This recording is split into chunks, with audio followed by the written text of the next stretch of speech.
So I built out my career for about 6-7 years in the speaking world. And then I said, I'm going to go into the coaching world.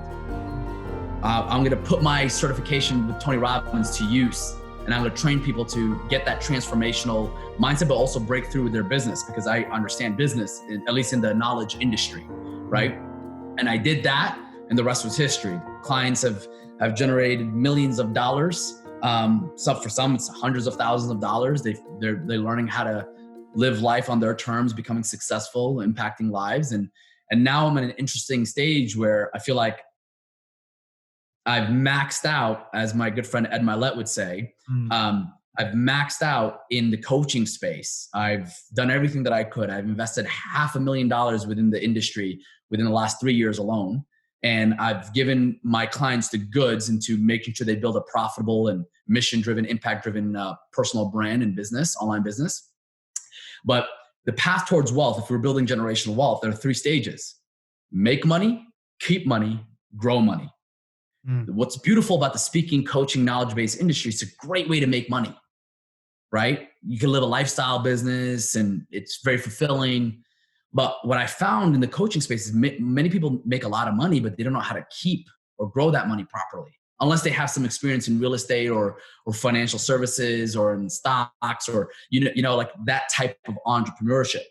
But for most people who just have a story, like I did when I just started, and I just want to impact people, and I'm not necessarily like a bred entrepreneur in my DNA, right? You don't have that type of education.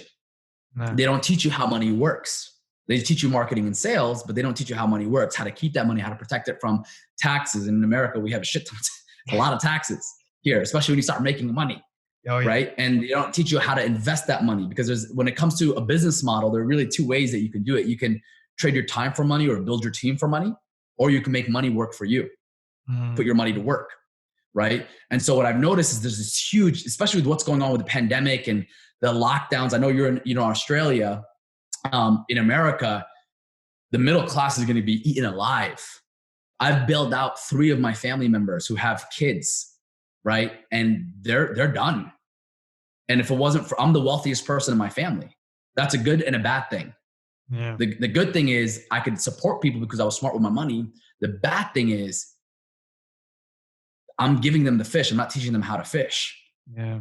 So the lack of education, the lack of knowledge, the financial illiteracy is costing so many families in a way that they can't even imagine. So most of people are looking to become employees and just want to collect that paycheck, or maybe they become solopreneurs and they get a high commission job, or they're self-employed and they make decent money, 6 figures a year, but they don't know how to put that money to work for them. So I'm noticing a big opportunity, which is a big problem, really. We're about to experience, at least here. Well, when it comes to wealth is not created nor destroyed. It can only be transferred, right? And so we're about to see the biggest wealth transfer in history, $68 trillion. From the baby boomer generation, anybody who was born from 46 to 1964, the World War II, people, to the millennial generation, which is my age, anywhere between like 35, 38 years old, right? And these millennials, they don't know what to do with money. Yeah. Right? They don't know where to put it. And millennials, I found out, they own 5%, less than 5% of wealth, land, equity. They don't know anything.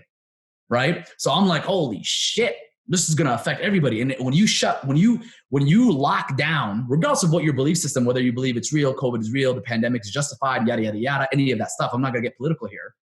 But the moment you lock down something, you shut down the economy on a global level, you fuck a lot of people up. Oh yeah. There's going to be more suicides, more deaths, more depression, more divorce rates, more debt.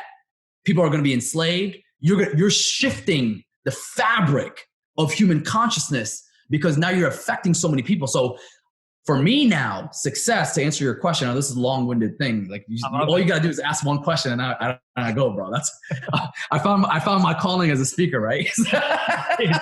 So all you got to do now, like for me, I tell my family here, I've lived my dreams. I've achieved everything that I wanted. For me, my biggest dream was to build a family I never had growing up. I'm married to my high school sweetheart. I have 3 kids under 3.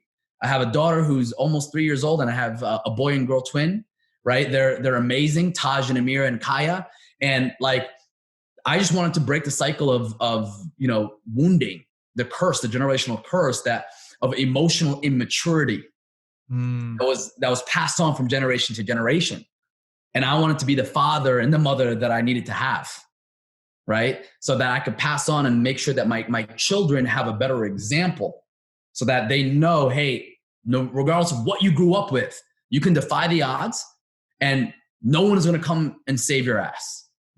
You have to be resilient and responsible for your own success. In fact, everything that I do is built on one value: trust.